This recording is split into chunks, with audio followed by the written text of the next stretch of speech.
Olá, seja bem-vindo ao nosso curso. E nesse vídeo daremos continuidade ao estudo das disposições preliminares da Lei 14.133. Nesse vídeo, a gente vai estudar sobre as definições e sobre os agentes públicos. Vamos lá? Vem aqui comigo no material. Sobre as definições. Bom, essas definições elas estão previstas no artigo 6º. É uma cacetada de inciso, tá? É uma cacetada, é um monte de inciso. Não compensa você estudar esses conceitos isoladamente e tentar decorar. Não vai funcionar. Qual que é a técnica que você tem que usar? E eu vou aplicar aqui no nosso curso. Os conceitos eles vão ser apresentados ao longo dos tópicos. Então, o que é concorrência? O que é leilão? O que é um agente público? O que é um agente de contratação? O que é uma empreitada integral? À medida que a gente vai prosseguindo na lei, eu vou jogando esses conceitos previstos no artigo 6º. Então, ao invés de você decorar como se fosse um bloco só, eu vou apresentar aos pouquinhos esse conceito para você, tá? Ao longo do curso, ok? Então, o artigo 6º é esse, a gente vai estudar ele com um tempo devagarzinho, tá? Leitura obrigatória. O que nos interessa mesmo é o estudo dos agentes públicos. Saber diferenciar o que é agente público, o que é agente de contratação, quais são os requisitos, o que eles não podem fazer. Enfim, a gente vai ver isso agora. Vamos dar início, então, ao estudo dos agentes públicos. E a primeira coisa que nós temos que estudar é o conceito. Deixa eu dar um zoom aqui. Conceito. O que é agente público? Que está previsto lá no artigo 6º, inciso 5, que são essas definições aqui, que eu falei para você que eu vou apresentar ao longo do curso, beleza? Vamos lá. O que é agente público? É aquele indivíduo que, em virtude de eleição, nomeação, designação, contratação ou qualquer outra forma de investidura ou vínculo, exerce mandato, cargo, emprego ou função em pessoa jurídica integrante da administração pública. Lembrando que a administração pública ela é composta pela administração direta, pela administração indireta, ok? Pois bem, e com esse conceito a gente já consegue resolver uma questão de prova. Vem aqui comigo. Vamos lá. Com base nas definições contidas na Lei 14.133, associe as colunas e assinale a alternativa correspondente. Então nós temos a coluna autoridade, agente público, licitante, contratante e órgão. E aqui embaixo nós temos os conceitos. Ele quer que a gente faça a associação de conceitos. Bom, eu não falei para você o que é autoridade, o que é licitante, o que é contratante, o que é órgão. Você até consegue entender pelo conceito da palavra o que é licitante, o que é contratante. Mas eu quero que você foque no conceito de agente público. A gente acabou de ver o que é agente público. Está aqui do lado. É o indivíduo que, em virtude de eleição, nomeação, designação, blá, blá, blá. Vamos ver essa questão. Eu vou procurar o conceito de agente público. Vamos lá. Pessoa físico-jurídica, não. Pessoa jurídica integrante, não. É o agente público dotado de poder de decisão, não. É a unidade integrante da administração, não. É o indivíduo que... Opa, encontrei o conceito. É o indivíduo que, em virtude de eleição, nomeação, designação, contratação ou qualquer outra forma de investidura ou vínculo, exerce mandato, cargo, emprego ou função em pessoa jurídica integrante da administração pública. Eu já sei que esse conceito é de agente público, que seria o item 2. Então, o item 2 ele tem que finalizar os parágrafos. O item 2 é o último item da resposta. Analisando as alternativas, eu chego à conclusão que somente pode ser o gabarito letra D, porque é a única que tem a alternativa e finaliza com o conceito do item 2, que é o item de agente público. Então, com isso, você aprende já por tabela os conceitos dos demais, né? Só você seguir a ordem aqui. Eu vou dar um tempinho para você ler aqui. Pausa o vídeo para você ver esse conceito, ok? Pausa o vídeo para você ver o próximo conceito. Baixar mais um pouquinho. Pausa o vídeo, vê o conceito e agora que você já sabe a resposta, você vai aprender pela questão. Beleza? Pois bem, quais são os requisitos então? Esses requisitos estão previstos lá no artigo 7º, que diz o seguinte: cabe à autoridade máxima do órgão ou da entidade ou a quem as normas de organização administrativa indicarem, promover a gestão por competências e designar agentes públicos para o desempenho das funções essenciais à execução desta lei, que é a Lei 14.133. E preencham os seguintes requisitos. Esses requisitos que a gente vai ver são cumulativos. Vamos lá. Eles sejam preferencialmente, marque isso aqui, preferencialmente não é obrigatoriamente, tá? Servidor efetivo ou empregado público. Resumindo a história, é aquele que passou no concurso público. Pronto, então ele tem que ser preferencialmente alguém aprovado em concurso público. Segundo requisito, que eles tenham atribuição relacionada à licitação ou que eles tenham formação compatível ou que eles tenham qualificação atestada por profissional, emitida por escola de governo criada e mantida pelo poder público. Observe que esses conceitos, esses requisitos, melhor dizendo, eles são alternativos.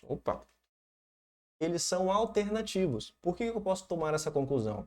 Por causa desse ou aqui no final, tá? Então, ter atribuição relacionada à licitação, ou formação compatível, ou qualificação atestada por profissional, emitida por escola de governo, criada e mantida pelo poder público. Esse item 2, os requisitos são alternativos, beleza? Mas tem que ter pelo menos um dos três. Terceiro e último requisito, eles não sejam, mais uma vez, requisitos para agentes públicos, e não sejam cônjuge ou companheiros de licitantes ou contratados habituais da administração. Nem tenham com eles vínculos de parentesco, colateral ou por afinidade, até o 3º grau, ou de natureza técnica, comercial, econômica, financeira, trabalhista e civil. O que está dizendo isso daqui? Está dizendo que aquele agente público que for trabalhar com licitação, é recomendado, tem até esse requisito, que ele não tenha nenhum grau de parentesco com quem vai participar da licitação. É possível que um parente dele seja dono de uma empresa e essa empresa queira participar da licitação, enfim, para evitar esse tipo de problema, tá? Só que esse requisito, ele tem duas peculiaridades que você tem que anotar. A primeira delas é que a contratação tem que ser habitual, ou seja, rotineira.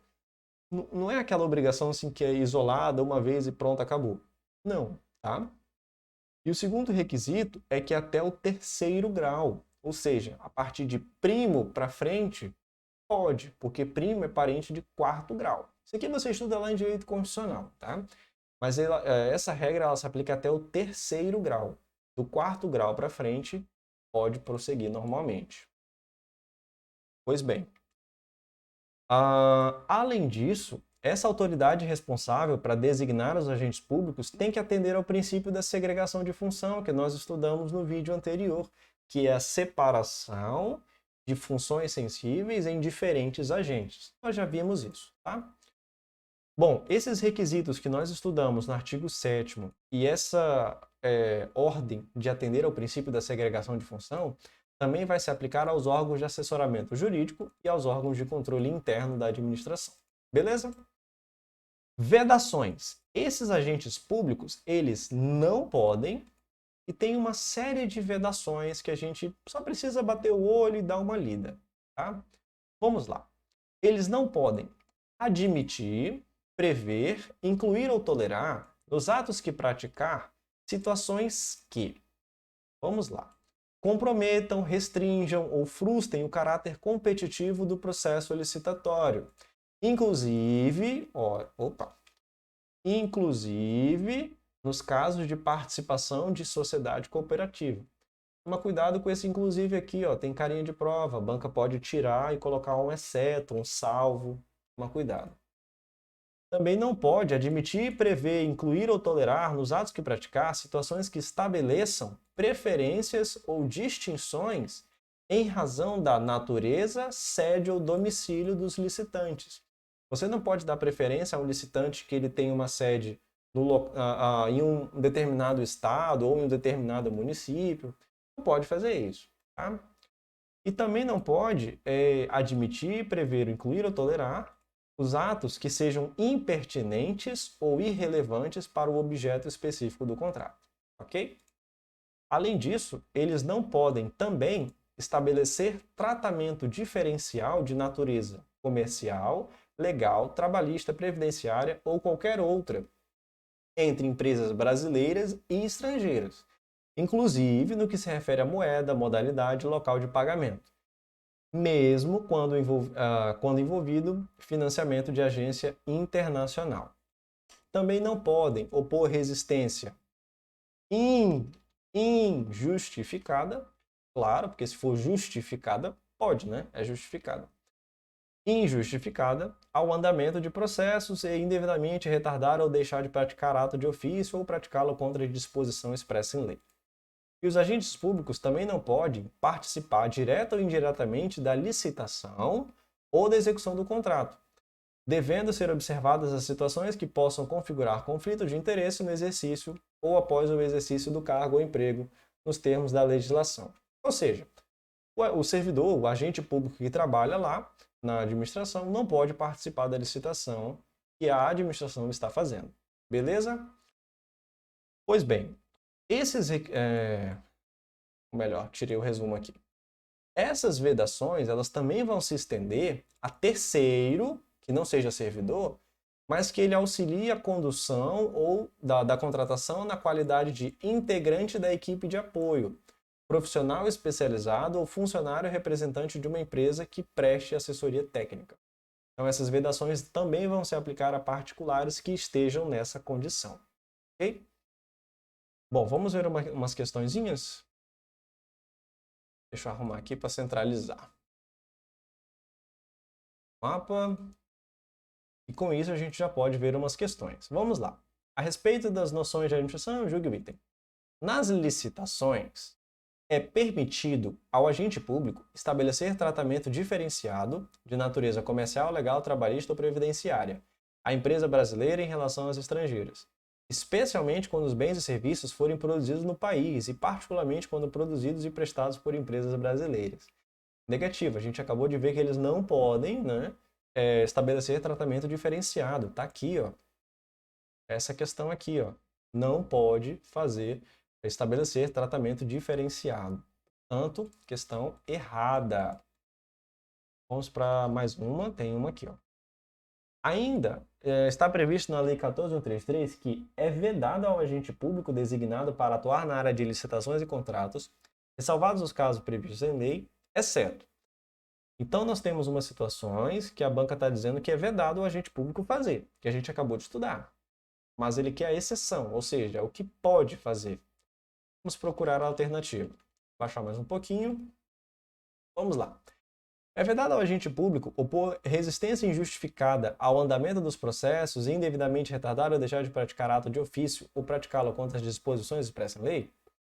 Sim, é vedado. Letra B. É vedado admitir, prever, incluir ou tolerar, nos atos que praticar, situações que sejam pertinentes ou relevantes para o objeto específico do contrato. Espera lá.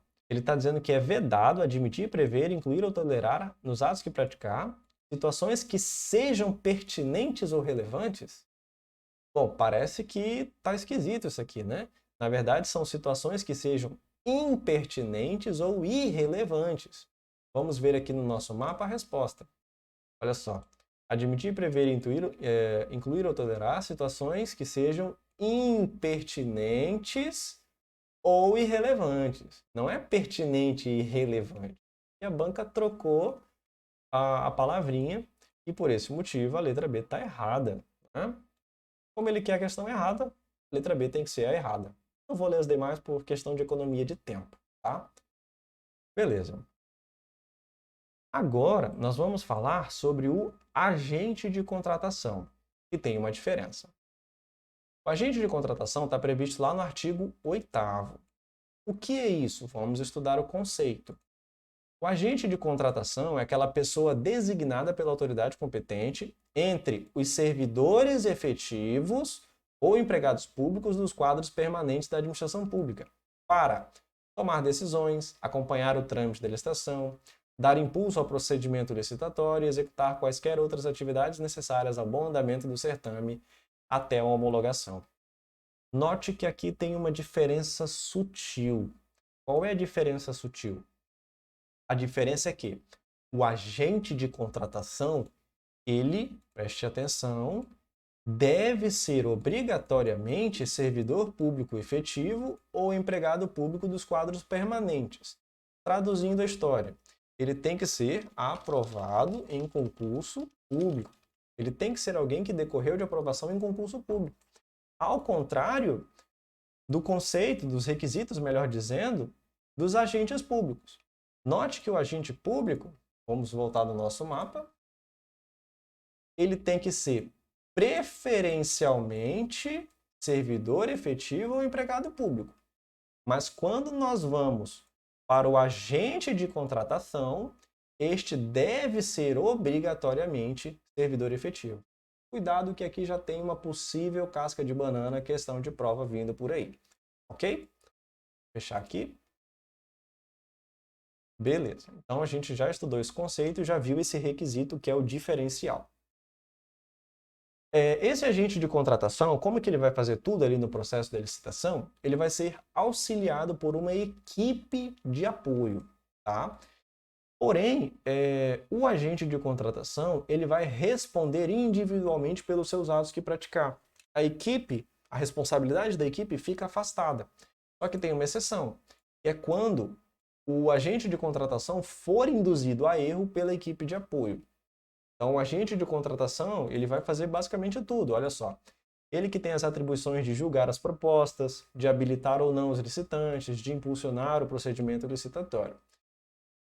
Ele que vai responder individualmente por esses atos que ele está praticando aqui. Só que tem uma exceção, que é quando ele for induzido, quando ele for induzido a erro pela equipe de apoio. Aí, nesse caso, ele não vai responder individualmente. Vamos ver como isso é cobrado em prova? Vamos lá.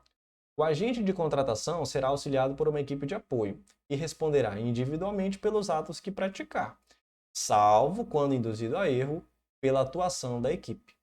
Perfeito, perfeita a definição. É isso daí. Bom, vamos voltar mais um pouquinho. E agora, um detalhezinho bobo, mas que pode ser objeto de prova.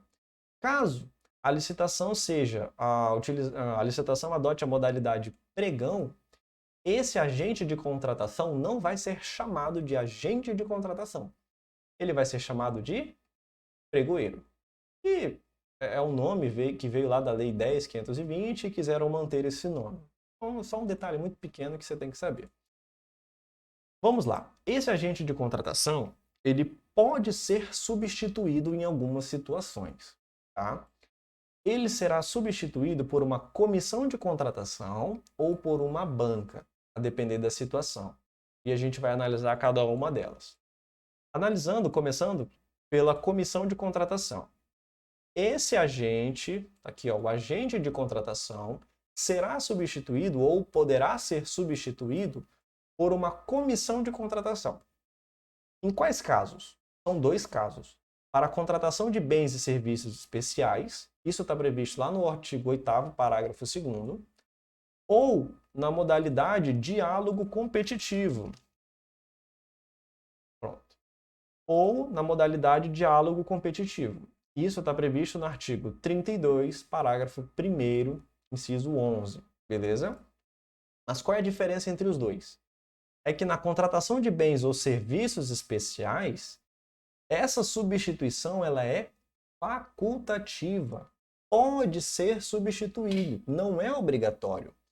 Porém, na modalidade diálogo competitivo, a substituição ela é obrigatória.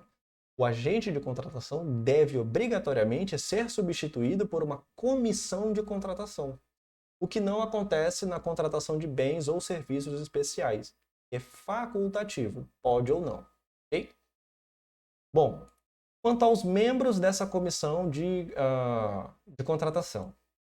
No caso de contratação de bens ou serviços especiais, eles preferencialmente devem ser concursados. Preferencialmente, ok? Já no caso da modalidade de diálogo competitivo, eles devem obrigatoriamente ser concursados. Quantidade mínima de membros. Em ambos os casos, no mínimo 3 membros. Admite-se a contratação de profissional para assessoramento? Nos dois casos, sim. É possível que a administração contrate terceiros para assessorar essa comissão de contratação, beleza? Nos dois casos, isso é possível.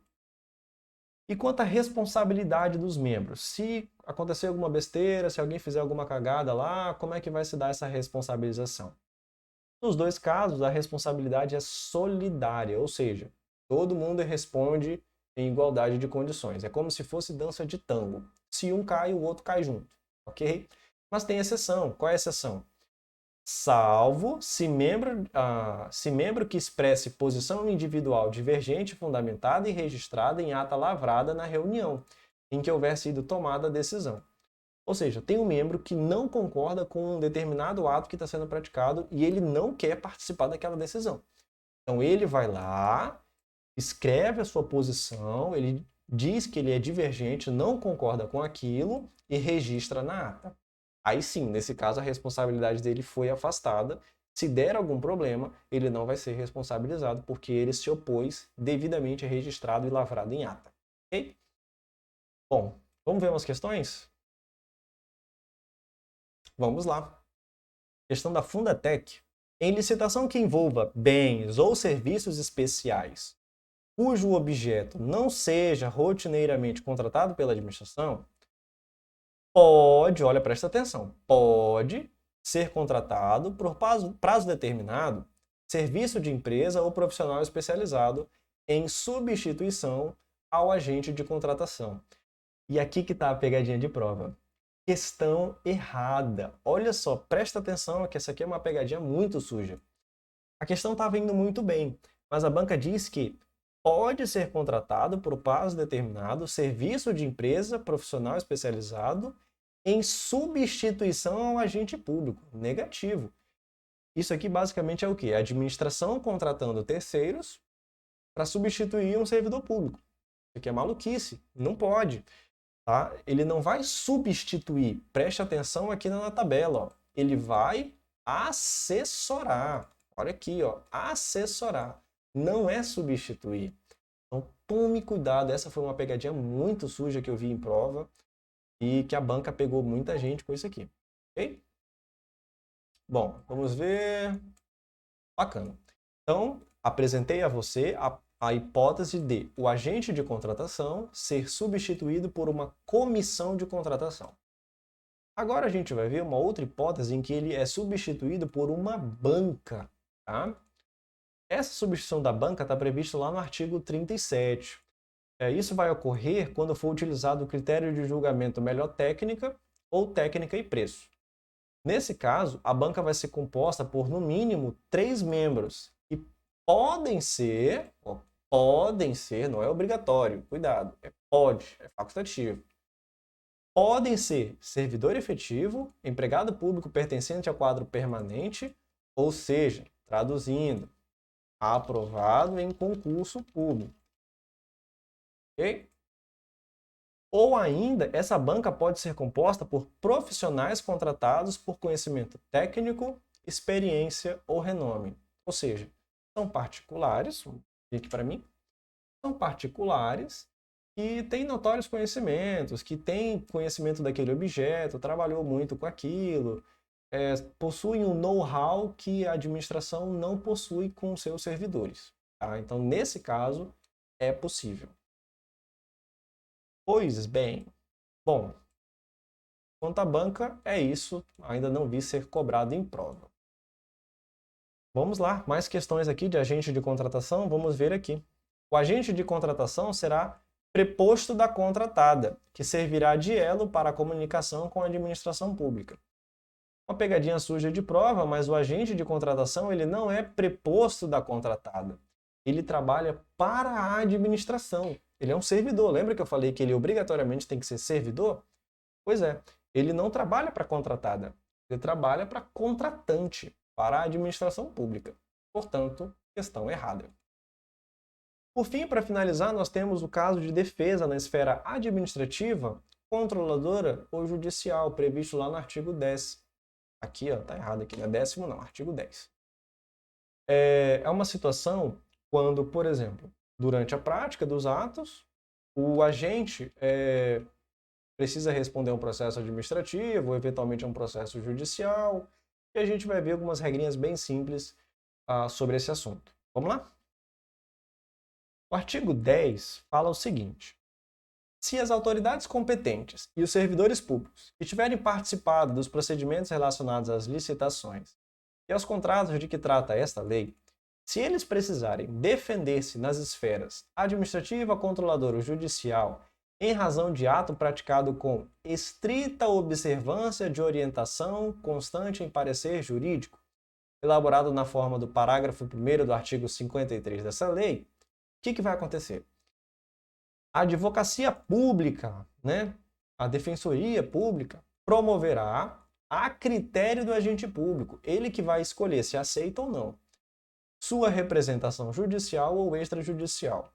Ou seja, caso esse agente venha a participar de um processo administrativo disciplinar, um processo judicial, um processo no âmbito do Tribunal de Contas, caso ele tenha praticado um ato em estrita observância ao parecer que ele recebeu, ele pode ser defendido pela advocacia pública, mas ele vai escolher se ele aceita ou não, é a critério dele. Okay? Contudo, a lei deixa claro que essa situação não vai se aplicar quando existirem provas da prática de ato ilícito doloso, constante no auto do processo administrativo ou judicial. É um pouco contraditório isso daqui, né? Mas se houver provas de que o agente praticou um ato doloso, querendo fazer alguma coisa de errado, aí nesse caso a advocacia pública não vai defender esse servidor. Ok? E para finalizar, essa possibilidade de ser defendido pela advocacia pública também vai se aplicar quando o agente público não mais ocupar o cargo, emprego ou função em que foi praticado o ato. Então, por exemplo, ele praticou lá um ato em um certo processo licitatório e aí posteriormente ele veio se aposentar. E alguns anos depois surgiu aí uma instauração de uma investigação desse processo, enfim, algo assim, e aí ele veio a ser chamado. Mesmo ele não sendo mais servidor, não atuando mais, ele também pode ter a advocacia pública trabalhando em defesa dele. Ok? Pois bem. Bom, acredito que seja isso. Finalizamos o estudo dos agentes públicos. Realmente não tem ainda muita questão sobre esse tópico, mas com esse mapa aqui, vou abrir mais um pouquinho, você consegue ter uma boa noção sobre o estudo dos agentes públicos, que está lá no artigo 7º até o artigo 10, ok? Bom, então com isso, deixa eu retornar aqui para o nosso mapa, a gente finaliza o estudo das disposições preliminares da Lei 14.133. Eu espero que você tenha gostado e nos vemos no próximo vídeo. Até lá!